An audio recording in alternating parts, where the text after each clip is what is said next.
Recording in progress. So I will be recording this. Mainly, this is for people who are taking the test this year who are unable to attend today. But welcome, everybody. My name is Nathan Aldridge. I run the Institute du Fromage. So I travel around the country and work with grocery chains and independent markets and restaurants and chefs, and I train about cheese. I know there's a lot of people in here who may know me. Some of you may not. I've been working in cheese for 20 years in the specialty food. And I am a certified cheese professional, a certified cheese sensory evaluator, an IDDBA certified sommelier, and this past year I was inducted into the Guild de Fromagier. So I ain't no rookie. Welcome. Today's going to be fun. I also volunteer my time to sit on the certification committee, where I talk every other week with a bunch of great cheese folks, where we try to plan out this amazing exam. It's a lot of work. So today, for housekeeping, I want to thank my good friend Molly Brown at Cheese State University for pairing up with me today to helping give you all a great review session. Normally, this review session is given in person. But we found we make it reach more people if we did it the week before and did it all virtually. So today is a study session for us all. Welcome. Please ask questions. If I don't know the answer, we're going to have a great instructor who does. Today, we're going to be focusing on a couple of the high level areas. So I'm going to cover the test and the exam today. I'm going to cover test taking tips, and I'm going to throw out some things that I think you may need to know for the exam. After that, so between each class, to run an all-day Zoom and to record it, we're going to have to log out and log in every single time. I apologize about the inconvenience, but as far as a way to make it digestible for recording purposes, that's just the way it's got to be. All right. So Molly is going to be on next, coming in at 11 a.m. Eastern, and she's going to talk about cheese history and dairy farming. And I think after that, she's also going to cover the class about health and regulations. Sorry, I'm admitting more people as we're coming in. Then we're going to have Trevor Thomas from Lactalis, who is going to talk about European cheeses and PDOs. So that's going to be very helpful for everybody. Then we're going to have Marieke Pinterman from Marieke Gouda. She's amazing if you've never heard her speak. But she's going to talk about milk and the cheese making process later this afternoon. And then what I like to say, batting cleanup is going to be Zoe Brickley from Jasper Hill Cellars, or the cellars at Jasper Hill. And she's going to talk about affinage, the Alpine cheese making, and math. So full day. We're going to have a great time. Like I said, ask questions. If I don't know, we'll pass them along. Bonnie may know, or somebody else. But it is so good to see you all, and I love the positivity in the chat. Keep it. If you brought negativity with you today, get on out of here, because we're a fun group today. Okay, so I'm going to get started here. Test taking tips. So introduce myself, talked about the day. Let's get rolling. So many of you have been preparing for this exam, and I know I see a lot of names that have been taking it under my class. It doesn't matter who you're taking it under, or if you're taking classes under several people, whatever helps you out. But it's more than just an exam about cheese and the cheese world. It's also, you got to know how to properly take a multiple choice exam. It's a little bit different. I know a lot of cheese people out there who, if you listen to them talk, know everything there is to know about cheese, or know a lot. But if you put them into a test, they may get a little nervous. So today I want to kind of help you back away from a little bit of nervousness that you may feel and get settled in for taking this exam. All right.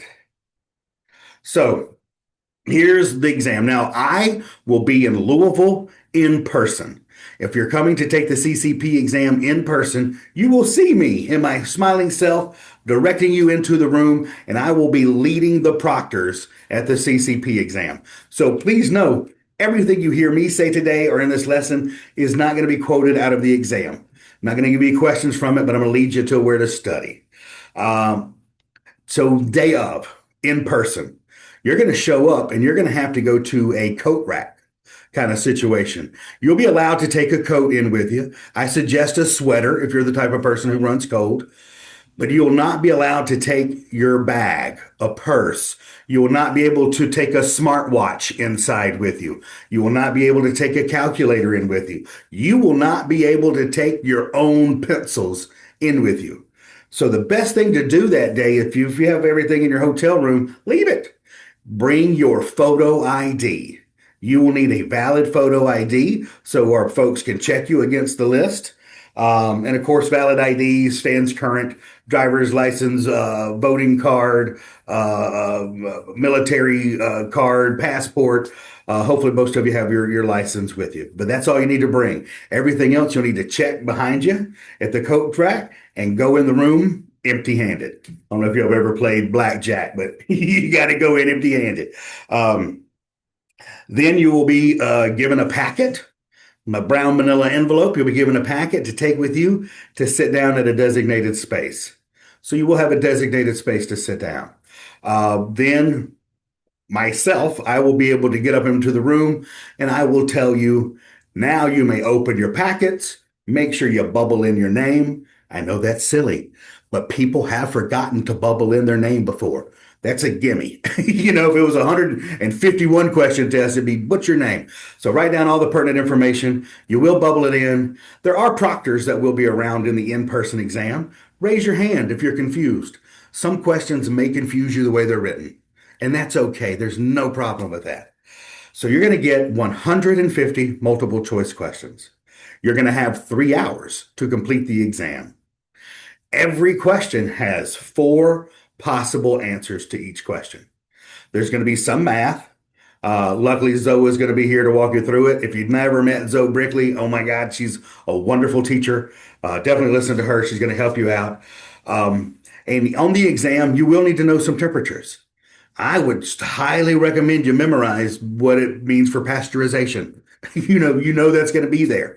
But temperatures are going to be displayed in both Fahrenheit and Celsius, meaning, and they're not going to try to trick you. It's not going to be a proper Fahrenheit answer, proper Fahrenheit answer with a negative Celsius.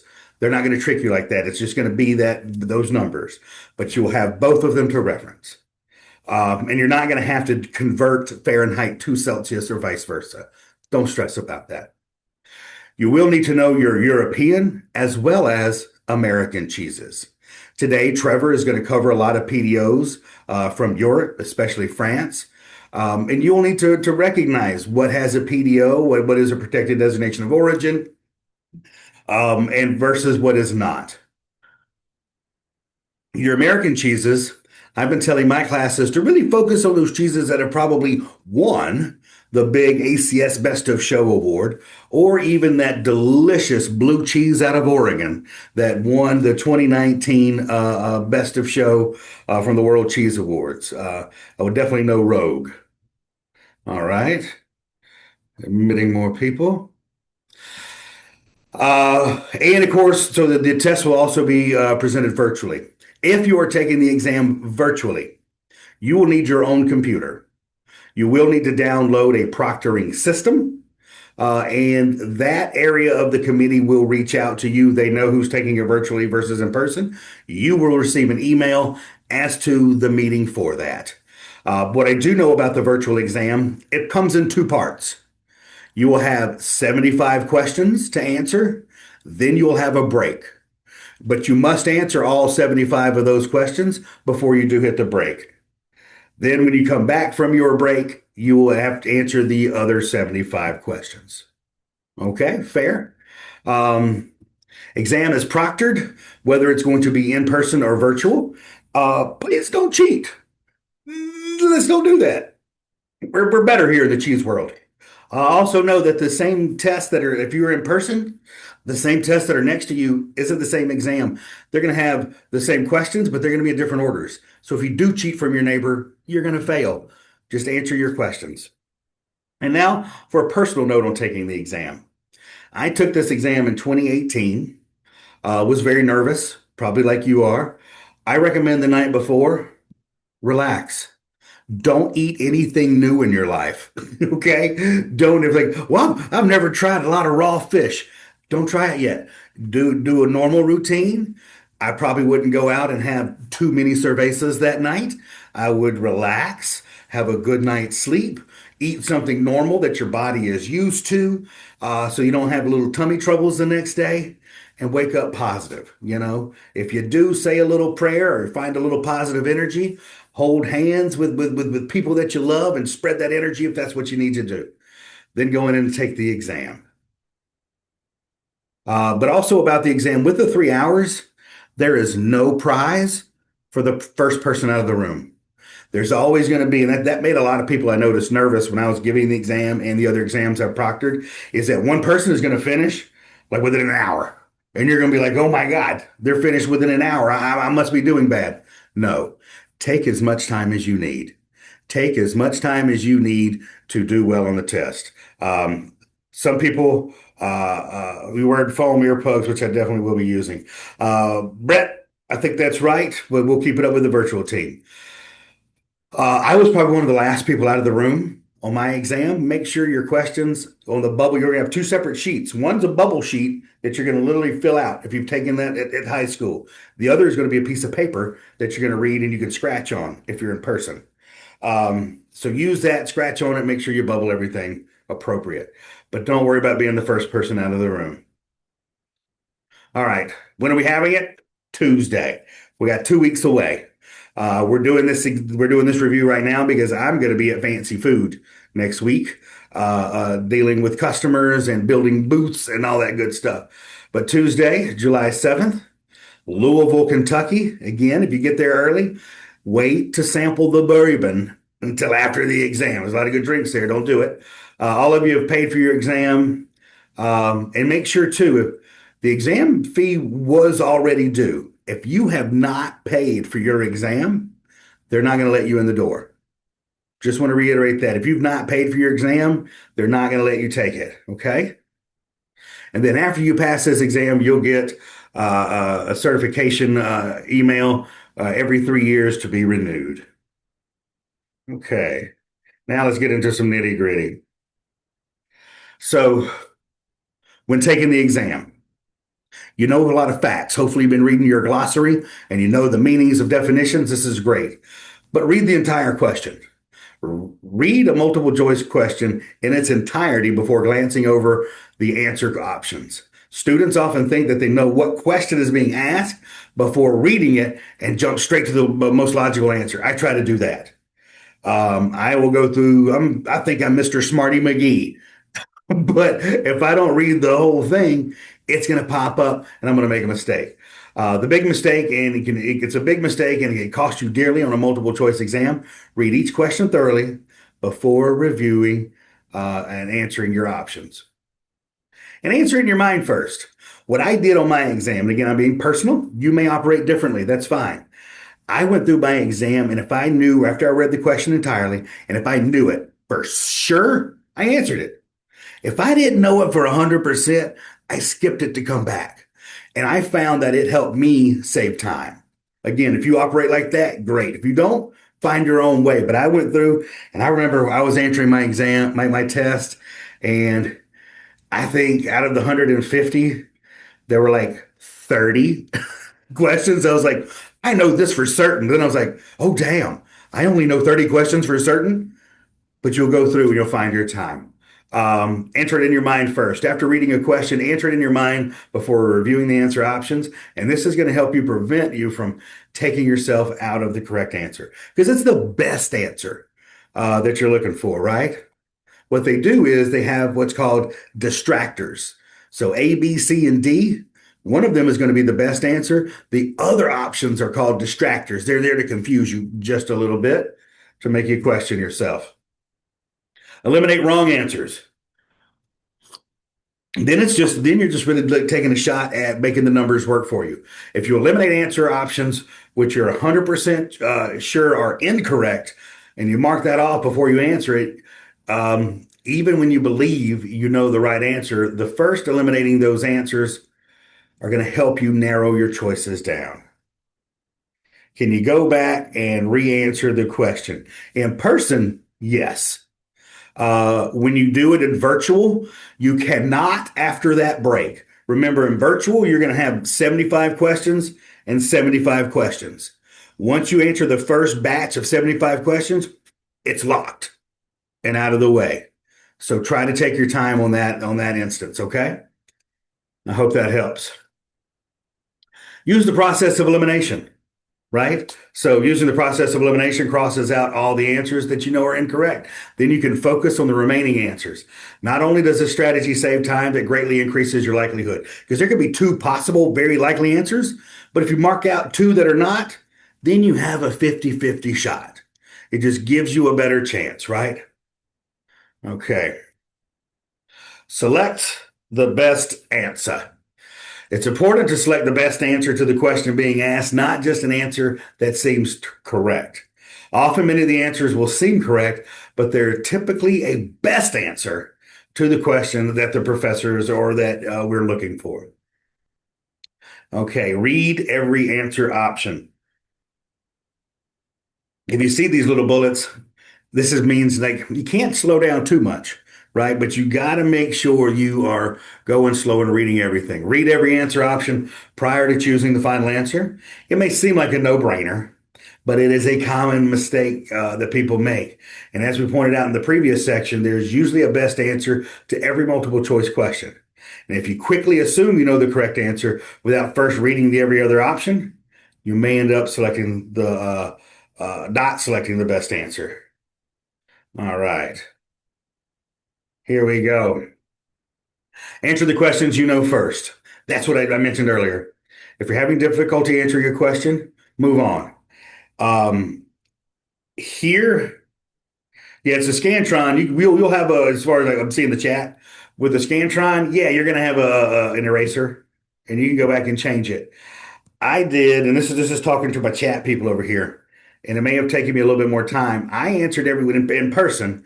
I answered everything on the piece of paper that had the questions on it. And then I did a bubble party. Basically, I didn't go answer one, answer it here, bubble it in. Answer two, answer here, bubble it in. I went 1, 2, 3, 4, had the answers. And at the end of it, I bubbled everything in at one time. So that is me. You can do it different. Virtual, it's going to be stacked against you a little bit. You can go back through those first 75 questions, but once you turn that in, those 75 are gone. All right. Make what you know. Answer your questions you know first. That's huge. That'll keep you from spinning your wheels too much. At 150 questions, you basically have 2 minutes per question. Not to add stress to your life, but that means you still have to go through it. You can't let one question and sit on one question forever and let that get you. You got to keep moving. That's what I mean. If you don't know it, come back to it. Sometimes a question later on in the test will bring you back around and answer that question, believe it or not. All right.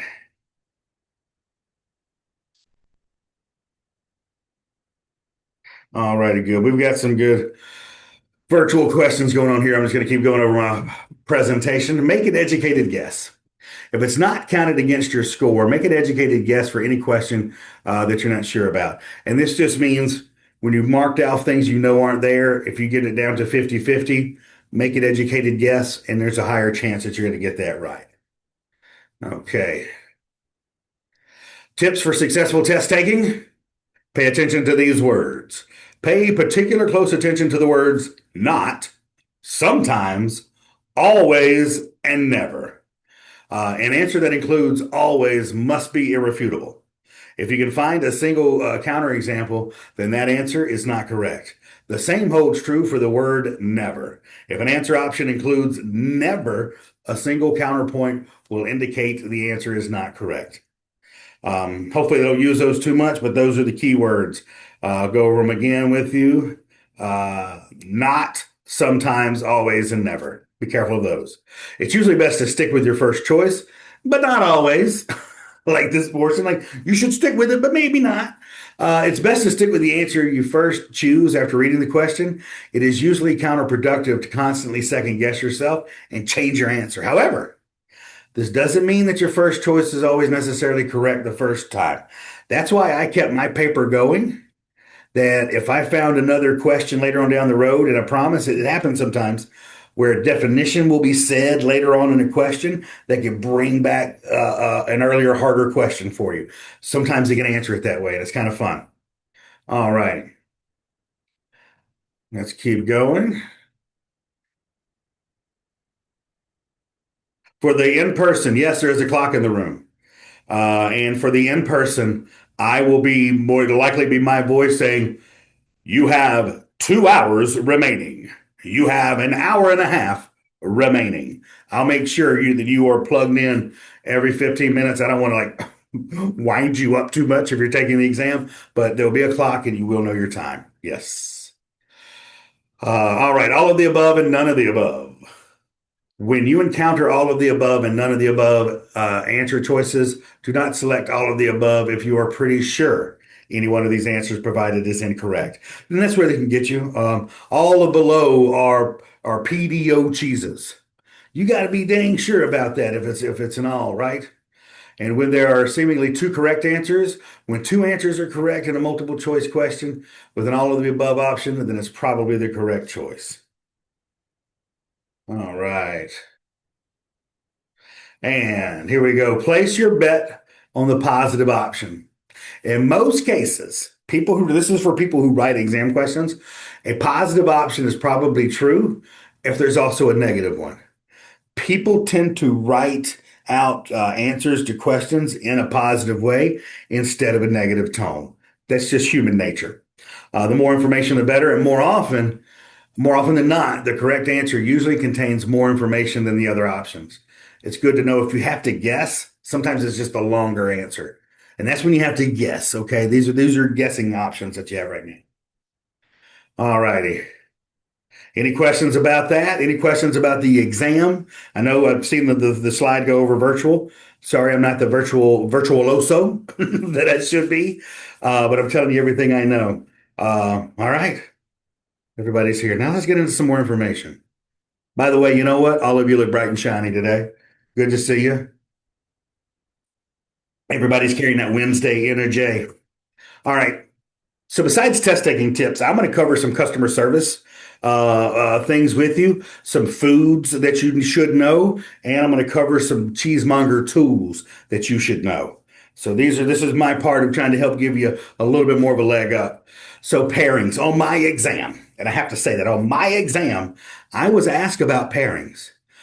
But as you know, pairings are kind of open-ended with the fact like if you like it, it's a good pairing, right? But there are going to be seasonal variation pairings as well as classic pairings. And these are things just to know in the cheese world. So, traditional cheese pairings from around the world. Stilton and Port.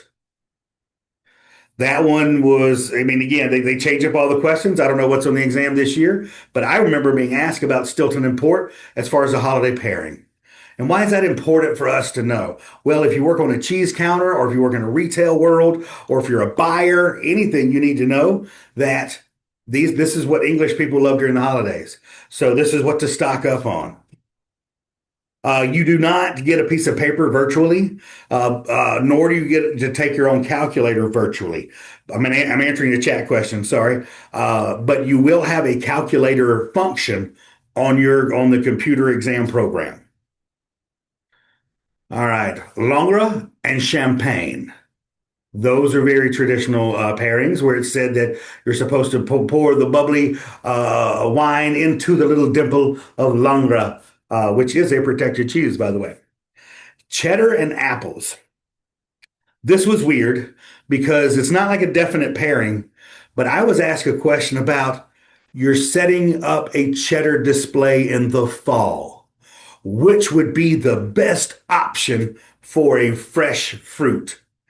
And what had happened was apples was there. I know apples are, they really come into play during the fall versus artichoke or strawberry or tomatoes, which happens in the summertime. Roquefort and Riesling. Roquefort with Riesling is something nice and sweet. Yes, that blue cheese does look delicious. I get it. It looks amazing. Brie and champagne. That's what grows together, goes together. Champagne and brie come from the same region. So brie and champagne is a very classic pairing, as well as raclette and potatoes. So these aren't probably maybe not necessarily going to be on your exam, but know what is traditional versus what grows together goes together. Knowing the different times of the season. They may ask what is a great pairing for Rogue River Blue, you know, and they give you the option: apple, pear, um, watermelon, honeydew. Just throwing things up. I would choose pear. Why? Why would I choose pear in that question? I'm gonna make y'all think a little bit today too. Because of the brand. Yes, see? So that's where I want you to get. Like you're gonna have to figure it out on your own. And that's where they can ask you pairing questions. If you know that it's part of the product, that's gonna be the best pairing option for you.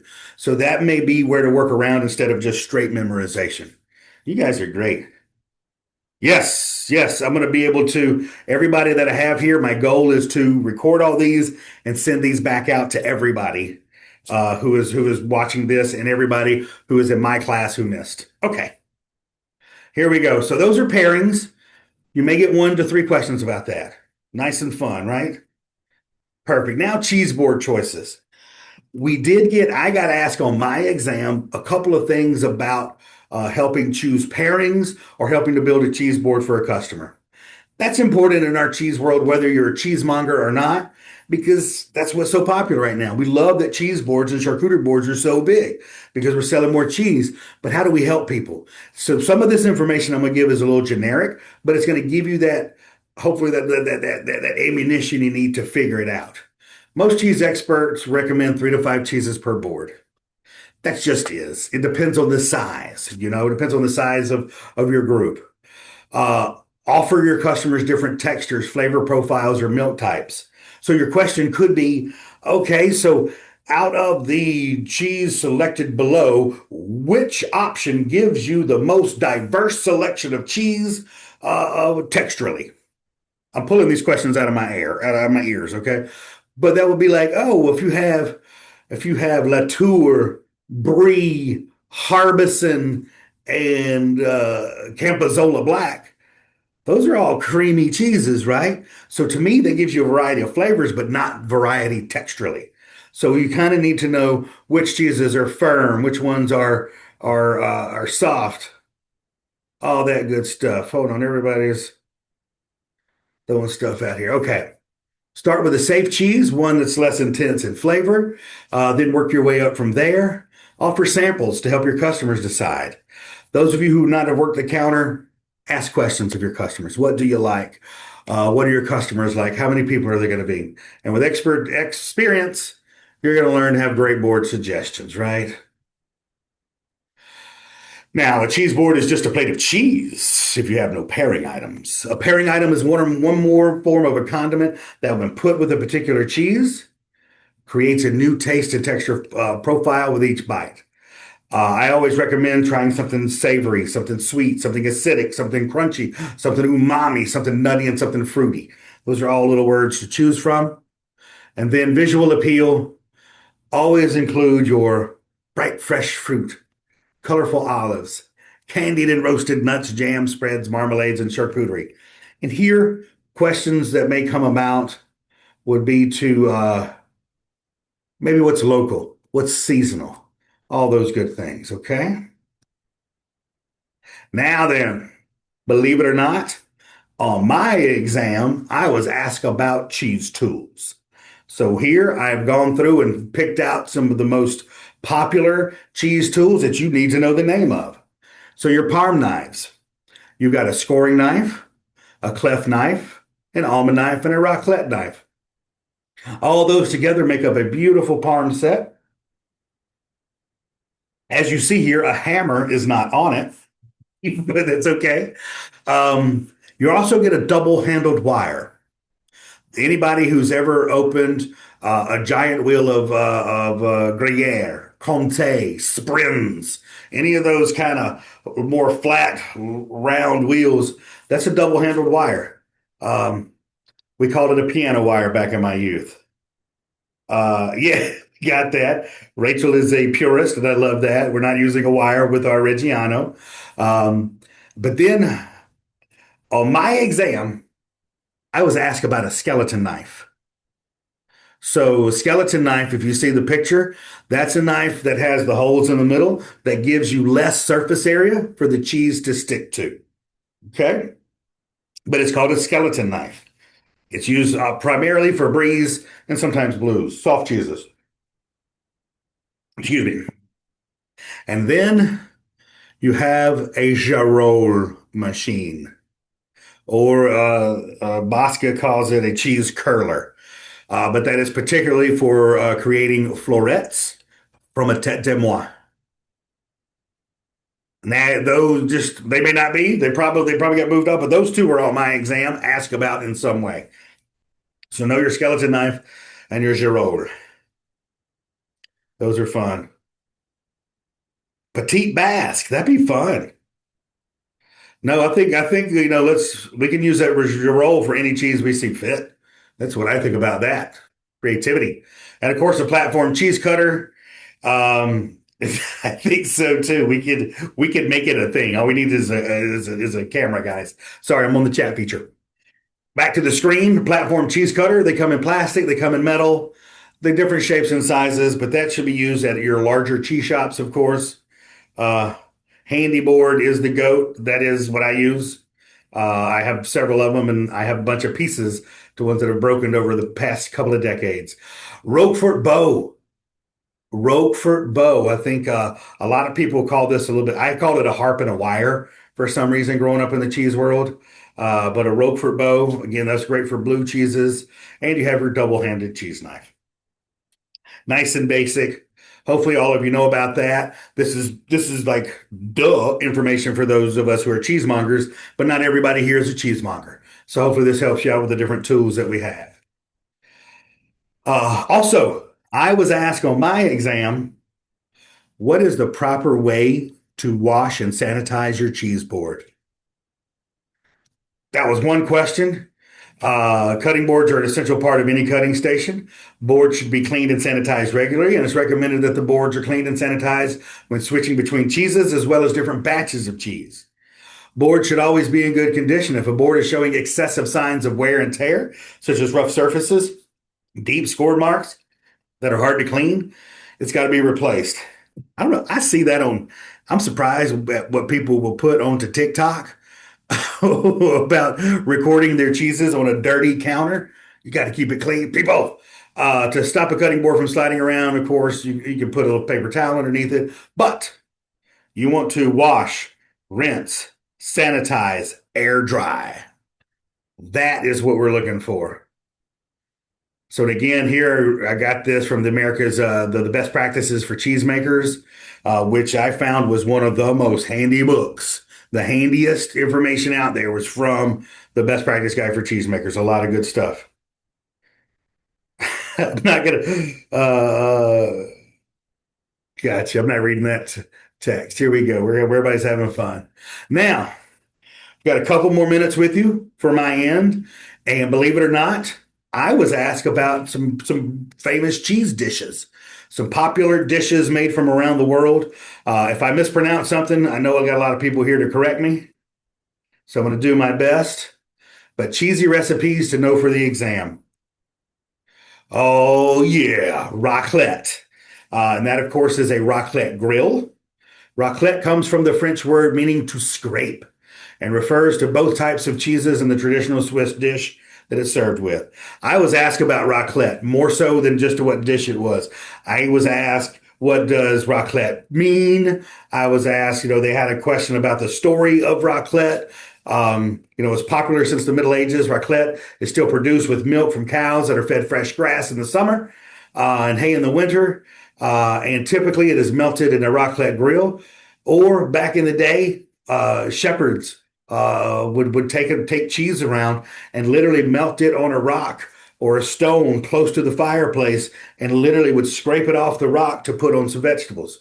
And that's where to scrape comes from. Or they'd have it they'd put the cheese close to the heat and scrape it off the cheese. So there's two different ways to do that. They also, you can do that with caciocavallo. Anyway, that's raclette. Aligot. This is a this first line sells me every time. Aligot is a rich potato and cheese dish, somewhat like fondue in texture and taste, which is usually served along sausages or other meat. It is delicious. And of course, yes, raclette is very fun to have raclette parties. I think our generation needs to pull raclette parties in the same way that our parents' generations had more fondue parties. I think that'd be fun. All right. Alagout is prepared by cooking boiled mashed potatoes with cheese, creme fraiche, butter, and seasonings. Ooh, it sounds like it'll make you skinny right after you take a first bite. So if you see this, you see this dish mentioned, at least you'll kind of know what it is. It's got potatoes. It is French, tome de la Gaule or tome d'Auvergne, or a couple of cheeses they use with this. Even Cantal. There you go. Welsh rarebit. This is English. Welsh rarebit is a traditional British dish consisting of toasted bread, topped with a savory cheddar cheese sauce that typically includes such ingredients as beer, ale, Worcestershire sauce, cayenne, mustard, and paprika. Dates back to the 1700s. All righty. Tartiflette. This one is made with reblochon. We don't get that much. Lardons and onions. So it's kind of like cheese and fat and onions and a little bit of white wine too. Again, once you put all this together, it is absolutely amazing. Um, Proud of the French Alps. And yes, I heard a tale that tartiflette was invented by the Robuchon producers as a way to sell more cheese. I need to still verify that information. Then we have consommé, which is it does sound heavenly. Made from cow's milk in French Comté and is produced in Lorraine. Let's see. It is usually melted over a small flame with water or milk before the addition of butter or salt. So this is almost kind of like a yogurt spread that is melted up. Again, absolutely delicious. Poutine.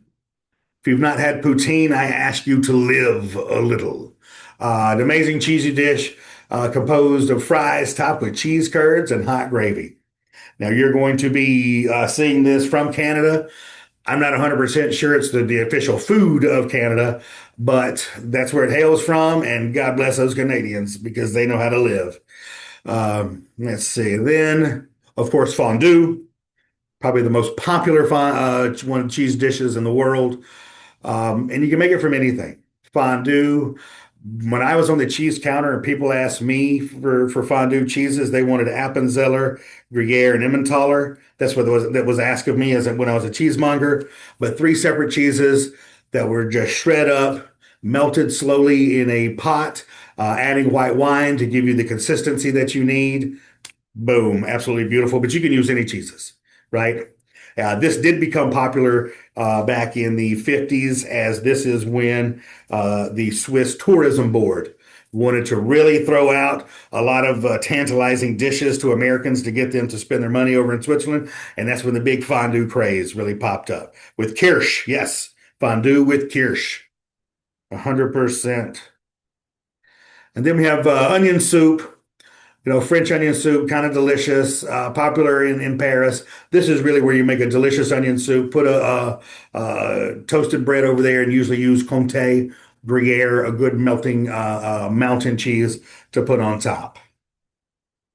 Then a frittata. Sorry, I have to say a frittata.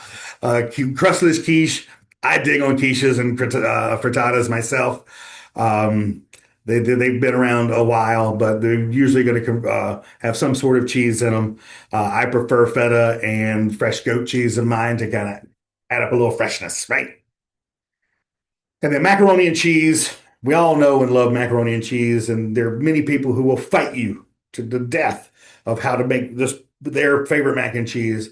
But just know that it appeared in 1824. cookbook called The Virginia Housewife. And it's been around for a while.